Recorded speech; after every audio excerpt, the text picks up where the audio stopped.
more about, more about,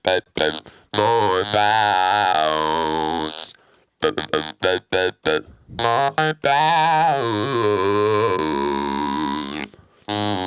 much more about. Oh yeah. What's up? This is Dilio coming to you with another video, and I'm going to show you my top box rig.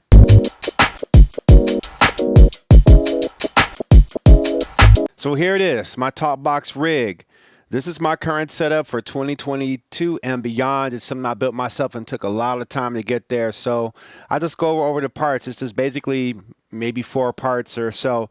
So I got the MicroKorg. That's my synthesizer of choice for top boxing. It's a great synthesizer. I got my amplifier, speaker, tube. There's a adapter to keep the tube on the speaker, and then I got a speaker. Well, actually, I got a wire here or a tube here going to a softer tube, which helps me articulate a little bit better. And that's my top box. So let's talk about first the keyboard. Now, I had a Sub 37. I still have a Sub 37. And it's a great keyboard. Actually, I feel like it's one of the best analog synthesizers you can get on the market. And it's really good for top box. And the thing is with the Sub 37 is that they actually updated the Sub 37 to the subsequent 37. They actually done upgrades to its keybed. One of the things that makes the Sub 37 a little bit hard to play was the keys were very springy, and so they didn't really give so much when you press the keys on there, and they did an update to that to the subsequent 37, which made the keypad a little bit easier to play. And so that was my favorite keyboard of choice. I mean, it was very powerful, very strong, full analog. You got all the bells and whistles right in front of you, and it's a really fun experience, a really fun synthesizer to play. However, the only problem is that when you go into gigs and stuff like that, it's a heavy synthesizer. And I actually had the soft bag for it. I had a custom Moog soft bag for it that I would carry it around, but it would still get kind of banged up. And because that keyboard was a very expensive keyboard, I felt uncomfortable moving that thing around because I'm like, oh, did that bump into something? And I started to notice some cosmetic wear going on with it, and I didn't like that because I invested a lot of money in a long sought after keyboard I wanted for a long time, and it was heavy too. That thing is built. It's a Moog, so it's built. And we go into gigs. Some gigs paid. You're just trying to justify the cost. Why am I just bringing out the kitchen sink to gigs where they only want to kind of only do certain things with? But when I want to do a big gun sort of thing, I'll break that out. But it was a heavier thing, and I was like, what about the MicroKorg? The only problem is when I looked at the MicroKorg kind of felt like, okay, it's got this almost like the size and shape of a DX100, and I'm going to talk about that. It has the size and shape of the DX100, but it's not as rare as a DX100, and it's not as expensive as a DX100. And because this has the same kind of guts as the MS2000 Korg series synthesizers, only got brought to you in a slim form fashion, you really do have all the tools you need in here to get a great top box sound that's usable, that's melodic, and easy to move around. And again, the MicroKorg, there's a lot of people holding on to these things or selling these on the market for inexpensive. I think this is probably one of the most best-selling keyboards that are out right now, and it's been out for a long time, and they're still making this thing. I don't think they discontinued this keyboard for a long time. I even consider wanting to get a second one just to have a spare one in case one of these breaks, because this is a very versatile synthesizer, especially when it comes in the context of top boxing. It's very easy to kind of get some wear and tear on it, even though it has wood on it. I made the mistake of not buying a hard case for it first, and so it did get some cosmetic wear from trying to set it, try to set it places where you don't think you'll tear it up, and then you see like, tore it up, and it's a pain because you really want to try and take care of your equipment. The plastic knob is not a knob to be messed with. It will break on you, so I got to replace that knob. That's why I see the knob missing on there, because I think I had an accident with it, and so the delicate plastic underneath kind of snapped off of there, and it's like, you don't want to see those knobs get damaged on there. But this is the heart of the top box right here for my system right here. Really good. And then I have an amplifier here, just a very small 2-channel amplifier, not that much wise right there, and a mid-range speaker driver. And this tube, unfortunately, and the interesting thing is, and I'll show it to you right now, you might not be able to see it real up close, but there's this adapter that I put on here. This helps me get a good seal of the tube going onto the speaker right there. I'll try and put a picture on the screen that's up close. And, that screws on right there. And you get to screw it on tight, give you a good air seal. And then and then I got to make sure that none of the wires are getting in the way. And then this case I put them in, I got to remold it and come up with a better way to keep everything still so it doesn't get damaged in transport, because this is special stuff. It's very rare. It's not just something that I can just go to Guitar Center and replace. But as you can see, I can slide that tube on there and have a lot of fun. Good amplifier, good speaker, good hard case.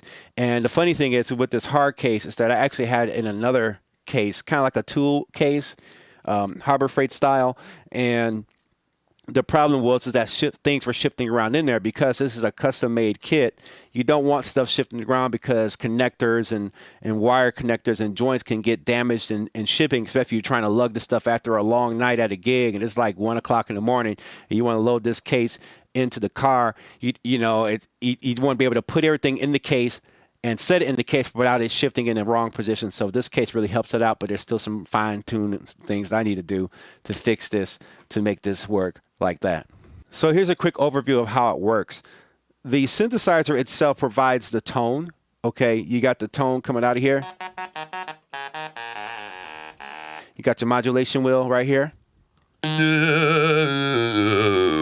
And this tone is sent out through an audio cable to the amplifier. The amplifier converts that tone into a voltage level that the mid-range speaker can pick up on. And so it's going to amplify this synthesizer tone to a volume level that, or basically it's boosting the voltage, amplifying the sound. That's why it's called an amplifier. It's amplifying the sound into something that you can hear that will push the driver to create the frequency like this. And it's focused into this tube in which I place it to my mouth, right? So right now I'm not singing. So a lot of people ask me, when you're talk boxing, are you singing? No, I'm not singing. I'm just enunciating the words. So what you're hearing right now when I speak is you're hearing my voice. You're hearing the vocal cords in my voice vibrate at a frequency that you can hear. Obviously, you're hearing the microphone pick that up and sending it to your ears over the phone. But in this case, I'm turning off my vocal cords, but still using the shapes and tones shaped by my lips and tongue inside my mouth, like how you do words, and replacing my voice with the tone of the synthesizer, which enables you to form words like this. Let's give you an example. We are taking over. We are taking over. We are taking over. We are taking over,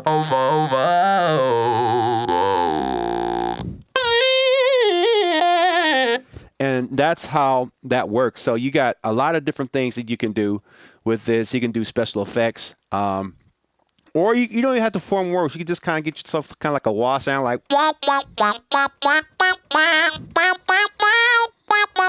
or do like a synthesizer kind of sound. And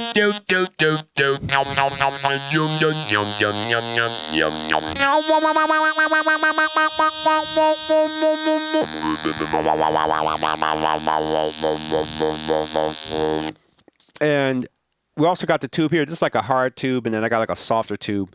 I used to talk box with a hard tube, but it was very damaging to the mouth, so you want to adapt it to a smaller soft tube in which you kind of bite down it and really form your words.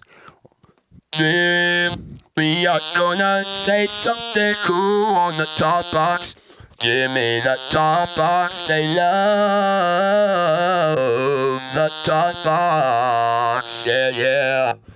And that's basically how it works. There are plenty of top boxes on the market, from low end to high end, they're pretty expensive, and you got cheap ones. I opted to build one myself because the ones that I could buy, I just wasn't enjoying the quality. And then like the premium top boxes that are out there that are for sale probably sound good, but because I was able to build this kit myself, I really didn't feel like it was a need to spend a lot of money on it. Plus, I was getting the same tone. And after a while, just like with all DAWs, after a while, it doesn't matter which top box you have. It's how you play it. Same thing with the synthesizer. It doesn't matter which synthesizer you have, as long as you know how to play it. Now, there are some limitations, and it's almost like this Pro Tools religion, in my opinion, because I know a lot of people still swear by the DX100.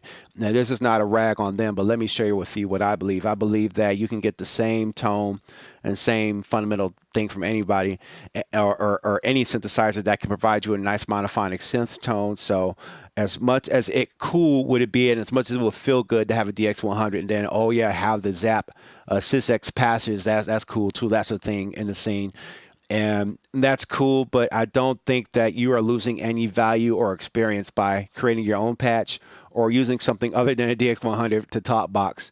And that's very important because I know that there may be some that really swear by it, and by all means, if you're blessed enough to have a DX100 that's still working, and you got the SysX files to get that zap sound, by original Rogers sound, have fun, man. Do your thing.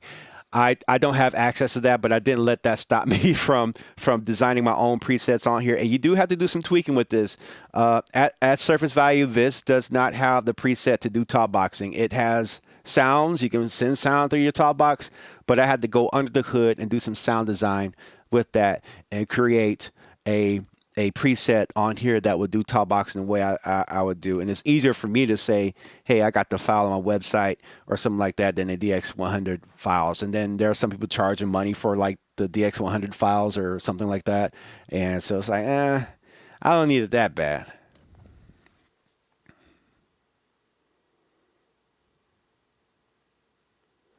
Yeah, so talk boxes is pretty cool. And if you think talk box is a thing for you, definitely let me know if you want to see more talk boxing information and tutorial on this channel. I definitely need your feedback on that. And if you're interested, if you're interested in a talk box, and if you're interested in a top box sound pack and loop pack from yours truly, and if you're interested from a top box and loop pack from Dilio, yours truly, let me know in the comments below and I'll hook that thing up. I'll get to work on it, but I need to know from you if there's a demand for that. I have a listening party on June 29th, so if you do top boxing or you got some top box tracks, I want to hear you play them. I want to hear your songs. I want to hear them play on the show. I got a listening party that's going on June 29th, 2022. That's coming up real soon, in which I take time to listen out to your songs right here on this YouTube channel.